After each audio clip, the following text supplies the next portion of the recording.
दोस्तों welcome my YouTube channel. आपका हमारे इस नए यूट्यूब चैनल में बहुत बहुत स्वागत है। आज का हमारा चैप्टर है हेरिडिटी एंड एनवायरनमेंट, आनुवंशिकता और पर्यावरण। तो ये एग्ज़ाम की दृष्टि से बहुत ही इम्पोर्टेंट टॉपिक है। इसमें जितने भी इम्पोर्टेंट पॉइंट हैं मैंने सभी इनमें इंक्लूड करे हैं, तो लास्ट तक इसमें वीडियो में बने रहिए। तो फर्स्ट पॉइंट है इसमें फादर ऑफ हेरिडिटी। तो फादर ऑफ हेरिडिटी कौन है? ग्रेगर जॉन मेंडल, यानी कि जो आनुवंशिकता है, आनुवंशिकता के पिता कौन है? Gregor John Mendel. इन्होंने मटर के पौधे पर अपना एक्सपेरिमेंट किया था और जो वंशानुक्रम के जो नियम हैं, सिद्धांत है, वो दिए थे। नेक्स्ट है हेरिडिटी। तो हेरिडिटी कैसी होती है? हेरिडिटी यानी कि आनुवंशिकता। तो ये स्टैटिक होती है। स्टैटिक होती है मतलब ये स्थिर होती है, कांस्टेंट होती है, फिक्स्ड, या फिर इसको नेचर भी बोलते हैं। ओके, तो स्टैटिक होती है या कांस्टेंट का मतलब होता है ये चेंज नहीं होती है, हमेशा जैसी है वैसी ही रहती है। तो जो हेरिडिटी होती है, हेरिडिटी क्या है? जो माता पिता के जो गुण होते हैं वो माता पिता से बच्चों में ट्रांसमिट हो जाते हैं, तो वो होती है आपकी हेरिडिटी। फिर होता है एनवायरनमेंट। तो एनवायरनमेंट जो होता है, जो आपके चारों ओर की सराउंडिंग्स है, जो आपको घेरे हुए है, वो आपका एनवायरनमेंट है। और जो एनवायरनमेंट है वो डायनेमिक होता है। डायनेमिक यानी कि गतिशील होता है, और यानी कि ये जो है एनवायरनमेंट है वो चेंज होता रहता है, बदलता रहता है। एनवायरनमेंट को नर्चर भी बोलते हैं, यानी कि पोषण भी बोलते हैं, और हेरिडिटी को नेचर बोलते हैं। फिर इसके बाद देखिए हेरिडिटी। हेरिडिटी की डेफिनेशन लिखिए इसमें, the physical and mental qualities transfer to the offsprings from parents is known as heredity. तो जो आपकी फिजिकल क्वालिटीज़ होती हैं और मेंटल क्वालिटीज़ होती हैं, जब ये जो क्वालिटीज़ हैं जब पेरेंट्स से बच्चों में ट्रांसफ़र हो जाती हैं तो उसे हम बोलते हैं हेरिडिटी। देखिए बोथ आर इक्वली इम्पोर्टेंट। तो ये बोथ ये लिखा है, ये जो एनवायरनमेंट है आपका और हेरिडिटी है, ये दोनों ही आपके डेवलपमेंट के लिए इक्वली इम्पोर्टेंट हैं, यानी कि इक्वली महत्वपूर्ण है। एक के बिना दूसरा संभव नहीं है। तो दोनों ही आपके डेवलपमेंट में इक्वल इम्पोर्टेंट रोल प्ले करते हैं। फिर नेक्स्ट पॉइंट है आनुवंशिकता मानव विकास के लिए आधार प्रदान करती है। जो हेरिडिटी होती है वो आपके डेवलपमेंट के लिए बेस प्रदान करती है, और जो एनवायरनमेंट होता है वो आपको डेवलपमेंट के लिए शेप प्रदान करता है। ठीक है, याद रहेगा, जो एनवायरनमेंट है वो शेप प्रदान करता है, और जो आनुवंशिकता या हेरिडिटी है वो बेस प्रदान करती है। आनुवंशिकता क्या है? नेचर, और एनवायरनमेंट क्या है? नर्चर। आनुवंशिकता कैसी होती है? कांस्टेंट होती है, स्टैटिक होती है, यानी कि स्थिर रहती है, बदलती नहीं है। और जो एनवायरनमेंट होता है वो डायनेमिक होता है, यानी कि गतिशील या परिवर्तनशील होता है, और जो बदलता रहता है। नेक्स्ट है इसमें जो कैरेक्टर्स आते हैं आपके आनुवंशिकता में, वो एंसेस्टर्स यानी कि आपको जो पूर्वज हैं उनसे, प्लस पेरेंट्स से आपकी विशेषताएं आपको मिलती हैं। फिर नेक्स्ट देख लेते हैं ये जो मेल और फीमेल। तो मेल में क्या होता है? स्पर्म। ठीक है, जो ह्यूमन बीइंग्स होते हैं उनमें 23 पेयर क्रोमोसोम पाए जाते हैं, यानी कि 46 क्रोमोसोम होते हैं उनमें से 22 जोड़े जो होते हैं, 22 पेयर जो होते हैं वो कैसे होते हैं? ऑटोसोम होते हैं, और इनसे आपको क्या मिलता है? फिजिकल स्ट्रक्चर प्रदान करते हैं, मतलब आपकी बॉडी का शेप, आपका बॉडी का कलर, हेयर टाइप, आपकी आँखों का कलर, काली हैं, नीली हैं, ठीक है, ब्राउन है। तो ये सब कौन प्रदान करता है? Physical structure, autosomes. अब जो नेक्स्ट बच जाते हैं एक जोड़ा क्रोमोसोम्स, तो उनको सेक्स क्रोमोसोम्स बोलते हैं।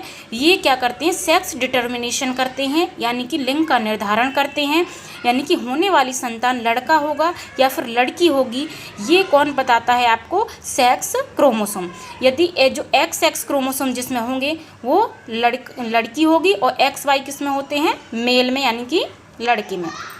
देखिए फीमेल में ओवम होता है, यानी कि एग, और मेल में बनते हैं स्पर्म। तो स्पर्म जो होता है वो ओवम को या फिर एग को फर्टिलाइज करता है, तो फिर वो क्या कहलाता है? एग, फर्टिलाइज्ड एग कहलाता है, जिसे आप जाइगोट भी बोलते हैं। जाइगोट में क्या होते हैं? क्रोमोसोम्स होते हैं, यानी कि गुणसूत्र होते हैं। गुणसूत्र के अंदर बहुत सारे जीन होते हैं, मतलब हज़ारों की संख्या में होते हैं, और जो गुण जीन होते हैं ये ही क्या करते हैं, आपके जो गुण होते हैं, माता पिता के जो गुण होते हैं उनको बच्चों में ट्रांसमिट करते हैं या बच्चों में ले जाते हैं। तो ये आपका एक मेल और फीमेल मतलब किस प्रकार से फर्टिलाइजेशन होता है और कैसे माता पिता के जो गुण हैं वो बच्चों में ट्रांसमिट होते हैं। मेल फीमेल या फिर लिंग का निर्धारण किस टाइप से होता है या किस प्रकार से होता है, इसकी प्रोसेस क्या है, ये मैंने यहाँ पर डायग्राम बनाया हुआ है। जो मेल होता है उसमें जो लिंग गुणसूत्र या सेक्स क्रोमोसोम होते हैं वो XY होते हैं, और फीमेल में XX होते हैं, यानी कि सेम क्रोमोसोम होते हैं। इसमें एक X होता है और एक Y होता है। तो देखिए इसमें जब इनका जो X और Y ये अलग अलग हो जाते हैं आधे आधे अर्धसूत्री विभाजन के दौरान, इनके जो क्रोमोसोम होते हैं वो आधे आधे हो जाते हैं। इसी प्रकार से फीमेल में भी। तो इसका जब X क्रोमोसोम फीमेल के X क्रोमोसोम से फर्टिलाइज करता है तो XX यानी कि गर्ल बनती है। इसी प्रकार से इसका जो X है इस वाले X से फर्टिलाइज करेगा तो क्या होगा, तब भी गर्ल बनेगी। और जो Y वाला क्रोमोसोम है यही निर्धारित करता है कि लड़का होगा या फिर मतलब यही निर्धारित करता है लड़के का, इससे ही लड़के का वो होता है, क्योंकि फीमेल में तो सेम होती हैं।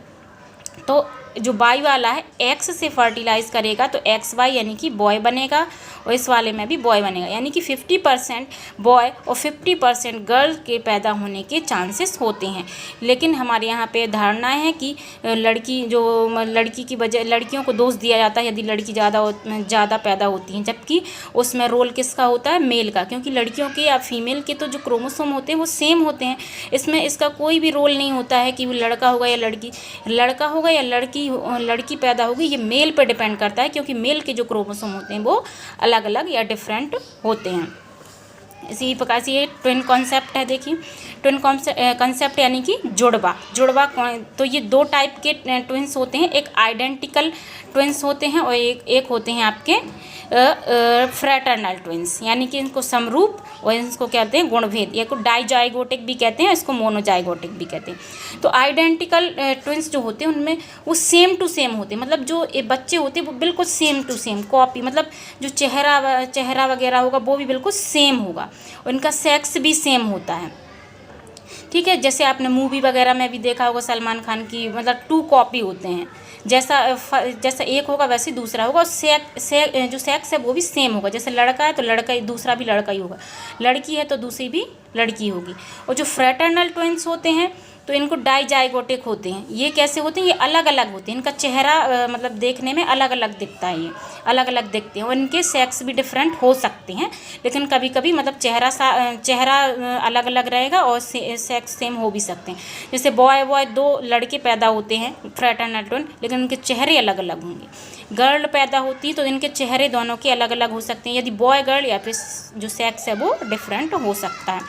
इनका देखिए स्ट्रक्चर बनाया मैंने, इसमें ये जो एग दिया गया है यहाँ ये स्पर्म इसको फर्टिलाइज़ कर रहा है, फिर इसमें देखिए सेल डिवीजन स्टार्ट हो गया है, और इसमें 2 पार्ट में डिवाइड हो गया है, और यहाँ से 2 अलग अलग ये 2 जो बच्चे हैं जो 2 चाइल्ड बन जाएंगे 2। ठीक है, तो ये सेम होंगे क्योंकि ये इनका जो जाइगोट है वो सेम है, एक ही जाइगोट है, इसीलिए इसको मोनोजाइगोटिक कहते हैं। एक ही जाइगोट से दोनों उत्पन्न हुए हैं।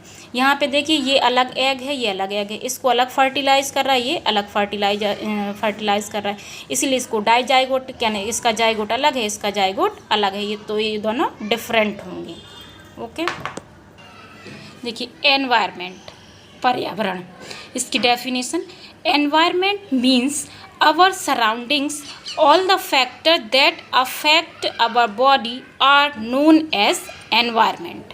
ठीक है, जो एनवायरनमेंट का मतलब क्या होता है, हमारे चारों ओर, यानी कि जो हमें चारों ओर से घेरे हुए हमारी surroundings. Okay, all the factor that affect our body, वो सभी फैक्टर जो हमारी बॉडी को अफेक्ट करते हैं या प्रभावित करते हैं उन्हें हम एनवायरनमेंट कहते हैं। And it surrounds us right from our conception to our death, और ये जो हमारे सराउंडिंग्स हैं, ये जो हमें चारों ओर से घेरे हुए हैं, ये हमें बचपन यानी कि गर्भावस्था से लेकर के मृत्यु तक, ये हमें जब गर्भावस्था से लेकर मृत्यु तक ये हमें घेरे हुए हैं। Types of environment. तो एनवायरनमेंट है वो 2 टाइप्स का दिया हुआ, इंटरनल एनवायरनमेंट यानी कि आंतरिक वातावरण, और दूसरा एक्सटर्नल एनवायरनमेंट यानी कि बाह्य वातावरण। तो इंटरनल एनवायरनमेंट है बर्थ से पहले का, यानी कि जो जब ड्यूरिंग प्रेगनेंसी यानी कि जन्म से पहले का, आपका जब जन्म नहीं होता है 9 महीने पहले का, यानी कि जब आप माँ के गर्भ के अंदर होते हैं तब जो आपको एनवायरनमेंट मिलता है वो इंटरनल एनवायरनमेंट होता है। तो ये जो इंटरनल एनवायरनमेंट है ये भी बहुत इम्पोर्टेंट रोल प्ले करता है आपके डेवलपमेंट में। यदि माँ को अच्छा भोजन नहीं मिलता है या अच्छा न्यूट्रिशन नहीं मिलता है तो बच्चे पे भी गलत इफ़ेक्ट पड़ता है, या फिर माँ कोई टॉक्सिक चीज़ें लेती है या दवाइयाँ ले लेती है बिना पूछे डॉक्टर की सलाह से, या फिर कोई भी अदर एक्टिविटी जो बच्चे के लिए ठीक नहीं है, ऐसा हो जाता है तो बच्चे की डेवलपमेंट में गलत इफ़ेक्ट पड़ता है। नेक्स्ट है एक्सटर्नल एनवायरनमेंट। तो जो आफ्टर बर्थ मतलब जब जन्म ले लेता है बच्चा, यानी कि जन्म के बाद जो उसको एनवायरनमेंट मिलता है वो होता है एक्सटर्नल एनवायरनमेंट। तो ये एक्सटर्नल एनवायरनमेंट में सब कुछ आ जाता है, सिर्फ आपके जो हेरिडिटी है यानी कि आपको जो जीन्स हैं, आपके जो क्रोमोसोम्स हैं, उनको छोड़ करके जितनी भी चीज़ें हों वो आपकी एक्सटर्नल एनवायरनमेंट के अंतर्गत आ जाती हैं, चाहे वह स्कूल हो, चाहे घर हो, चाहे समाज हो, चाहे आपकी इकोनॉमिकल पैसे से रिलेटेड चीज़ें हों, चाहे राजनीति हो, चाहे संस्कृति हो, या फिर जो इमोशनल मेंटल दिमाग का विकास करना हो, चाहे इमोशनल चीज़ें हो, चाहे अपने दोस्तों के साथ या अपने फ्रेंड्स के साथ इमोशनल चीज़ लगाव हो, ठीक है, जितनी भी चीज़ें हैं जीन के अलावा वो सब आपका एक्सटर्नल एनवायरनमेंट होता है। इसके बाद रिलेशन बताया गया, relation between nature and nurture. मतलब नेचर क्या है हेरिडिटी और नर्चर क्या है एनवायरनमेंट, तो दोनों के बीच में क्या रिलेशन है ये आपको बताया गया। तो जो नेचर और नर्चर यानी कि हेरिडिटी और एनवायरनमेंट है, प्रकृति और पोषण, ये आपस में एक दूसरे से इंटरलिंक्ड है और दोनों ही डेवलपमेंट में इक्वली रोल प्ले करते हैं, ये दोनों ही बहुत इंपॉर्टेंट हैं। तो both heredity and environment deeply affect the development. तो जो एनवायरनमेंट है और हेरिडिटी है वो दोनों ही डेवलपमेंट को बहुत गहन तरीके से अफेक्ट करते हैं या फिर बोलें तो प्रभावित करते हैं। देखिए डेवलपमेंट इक्वल टू क्या लिखा है, हेरिडिटी मल्टीप्लाई एनवायरनमेंट, यानी कि जो डेवलपमेंट है ये हेरिडिटी और एनवायरनमेंट का एक प्रोडक्ट है, यानी कि जो आपकी आनुवांशिकता और पर्यावरण का जो गुणनफल है वो आपका क्या है, डेवलपमेंट है। तो development is a product of heredity and environment. Next है प्रिंसिपल ऑफ हेरिडिटी, यानी कि वंशानुक्रम के सिद्धांत। तो वंशानुक्रम के सिद्धांत कौन कौन से हैं? फर्स्ट है law of continuity of germplasm, बीज कोश की निरंतरता का नियम।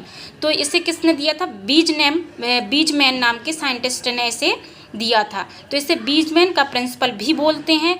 इसमें बीजमैन ने बताया था कि जो जर्मप्लाज्म होता है आपका वो एक पीढ़ी से दूसरी पीढ़ी में जाता रहता है, यानी कि हस्तांतरित होता रहता है। और ये प्रोसेस कैसी होती है? लगातार होती रहती, कंटिन्यूस चलती रहती है, माता पिता से बच्चों में, फिर उनके मतलब नेक्स्ट टू नेक्स्ट अगले जनरेशन में ये पहुंचती रहती है। इसलिए हम इसे बोलते हैं law of continuity of germplasm, यानी कि जर्मप्लाज्म की कंटिन्यूटी, यानी कि जर्मप्लाज्म लगातार एक पीढ़ी से दूसरी पीढ़ी में ट्रांसफ़र हो रहा है। फिर लॉ ऑफ रिसेम्बलेंस या फिर इसको बोलते हैं सिमिलैरिटी दूसरा आपका ये सिद्धांत है। तो इसको समानता का नियम भी बोलते हैं।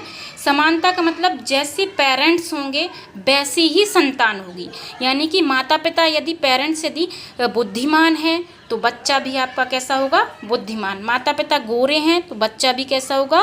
गोरा।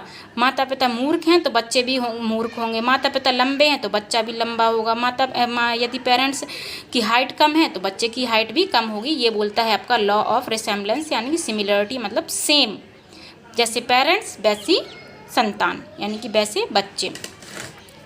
देखिए नेक्स्ट है थर्ड लॉ ऑफ वेरिएशन या डिसिमिलरिटी, यानी कि विभिन्नता का नियम। पेरेंट्स से कुछ डिफरेंट, यानी कि जैसे पेरेंट्स हैं उनसे थोड़ा कुछ डिफरेंट जो बच्चे पैदा होते हैं उनको बोलते हैं लॉ ऑफ वेरिएशन। जैसे कलर ठीक है। माता पिता यदि गोरे हैं तो बच्चा सांवला पैदा हो सकता है। माता पिता का IQ हाई है तो बच्चा थोड़ा सा मीडियम IQ हो सकता है उसका। ठीक है। माता पिता का स्वभाव गुस्सैल है माता पिता, तो बच्चा थोड़ा कम गुस्सैल हो सकता है। ठीक है। यदि माता पिता ज़्यादा इंटेलिजेंट हैं तो बच्चा थोड़ा कम इंटेलिजेंट हो सकता है या उनसे भी ज़्यादा इंटेलिजेंट हो सकता है। तो यह बच्चों की आँखों का रंग काला है, माता पिता की आँखों का रंग जो है वो ब्राउन है। तो मतलब थोड़ा बहुत डिफरेंस हो जाता है पेरेंट्स से, तो उसे बोलते हैं लॉ ऑफ वेरिएशन। फिर नेक्स्ट है लॉ ऑफ रिग्रेशन, यानी कि प्रत्यागमन का सिद्धांत, यानी कि जस्ट अपोजिट, जैसे पेरेंट्स हैं उनके जस्ट अपोजिट गुणों वाली जो संतान पैदा होती है वो क्या बोलता है, लॉ ऑफ रिग्रेशन। माता पिता काले हैं, बच्चा गोरा पैदा हो गया। माता पिता बहुत इंटेलिजेंट है, बच्चा मूर्ख पैदा हो गया। ठीक है। माता पिता को कम गुस्सा आता है, गुस्सा नहीं आता है ना के बराबर, और बच्चा बहुत ज़्यादा क्रोधी स्वभाव का पैदा हो गया। तो मतलब जस्ट अपोजिट, जैसे पेरेंट है उनके जस्ट अपोजिट उल्टी संतान मतलब पैदा हो जाए तो बोलते हैं उसे लॉ ऑफ रिग्रेशन। फिर नेक्स्ट जो है 5 है गॉल्टन्स थ्योरी या बायोमेट्री, यानी कि जो गॉल्टन की थ्योरी है, जो फ्रांसिस गॉल्टन नाम के साइंटिस्ट थे, उन्होंने एक सिद्धांत दिया था गॉल्टन थ्योरी। उन्होंने उसमें ये बताया था कि बच्चों में जो गुण आते हैं वो सिर्फ माता पिता के नहीं आते हैं, बल्कि उनके जो और भी पूर्वज हैं, उनसे पिछली पीढ़ी के जो भी पूर्वज हैं, उनके दादा दादी नाना नानी, उनके भी वह गुण को लेकर आता है। तो ये गॉल्टन ने ये थ्योरी दी थी। ठीक है। ये बहुत इम्पोर्टेंट है। इनकी ने एक बुक भी दी है, लिखी है हेरिडिटरी जीनियस। ये बहुत इंपॉर्टेंट है एग्जाम की दृष्टि से। पिछले 1-2 सालों से ये क्वेश्चन बार बार पूछा जा रहा है, तो आप इसे याद रखेंगे। 6 लॉ है law of transmission of acquired traits, यानी कि अर्जित गुणों के संक्रमण का नियम। तो अर्जित गुण कौन से होते हैं, जो व्यक्ति अपने जीवन काल में अर्जित करता है। ठीक है। तो ये दिया था आपका लेमार्क नाम के साइंटिस्ट ने। ठीक है, लिख देती हूँ मैं।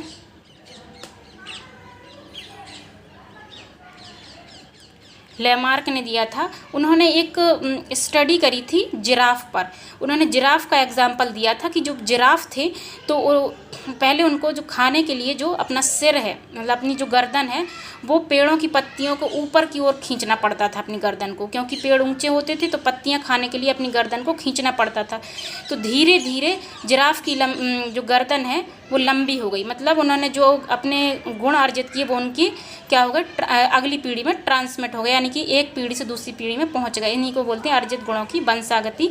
लेकिन ये भी ज़्यादा मान्य नहीं है, क्योंकि जैसे मान लो कोई पहलवान है, उसने जो पहलवानी का गुण अर्जित किया है, मतलब पहले से तो पहलवान पैदा नहीं हुआ था वो, उसने ये अपने जीवन काल में अर्जित किया है। ठीक है। तो ये ज़रूरी नहीं है कि अगली पीढ़ी में ये उसके गुण जो हैं अगली पीढ़ी में उसकी संतान में ट्रांसमिट हो जाएं। तो ये लॉ ऑफ ट्रांसमिशन किसने दिया था, लेमार्क नाम के साइंटिस्ट ने। फिर नेक्स्ट है डार्विन्स थ्योरी। तो डार्विन का सिद्धांत डार्विन नामक के साइंटिस्ट ने दिया था थ्योरी, और इन्होंने दी थी थ्योरी ऑफ नेचुरल सिलेक्शन, यानी कि प्राकृतिक चुनाव का सिद्धांत। और इन्होंने ये भी बताया था सर्वाइवल ऑफ द फिटेस्ट, यानी कि योग्यतम की उत्तरजीविता, यानी कि जो योग्य होता है वो ही, यानी कि जो फिट होता है वो भी सर्वाइव कर पाता है। प्रकृति में बहुत सारे जीव जन्म लेते हैं, लाखों करोड़ों की संख्या में जीव जन्म लेते हैं, लेकिन जो सबसे फिट होता है, यानी कि जो संघर्ष में सफल हो जाता है, वही जीवित रह पाता है। ये थ्योरी बोलती है आपकी सर्वाइवल ऑफ द फिटेस्ट। बात कर लेते हैं इम्पोर्टेंस की। हेरिडिटी और एनवायरनमेंट का क्या रोल है, मतलब क्यों स्टडी करनी आवश्यक है। देखिए, बच्चों की यदि आपको पता है कि बच्चों की हेरिडिटी क्या है, उसकी कैपेसिटी क्या है, वो कैसे सीखता है चीज़ों को, जल्दी सीखता है या देर से सीखता है, या उसका IQ लेवल क्या है, ज़्यादा है या कम है, तो ये सब यदि टीचर को पता रहेगा कि बच्चों की कैपेसिटी ज़्यादा है सीखने की या कम है, तो टीचर क्या करेगा, उसको बेस्ट एनवायरनमेंट प्रदान करने की पूरा कोशिश करेगा। इसलिए हमें ये हेरिडिटी और एनवायरनमेंट का जो स्टडी है वो करना इम्पोर्टेंट हो जाता है। यदि आपको वीडियो पसंद आ रहा है तो लाइक करें, सब्सक्राइब करें। Thank you for watching.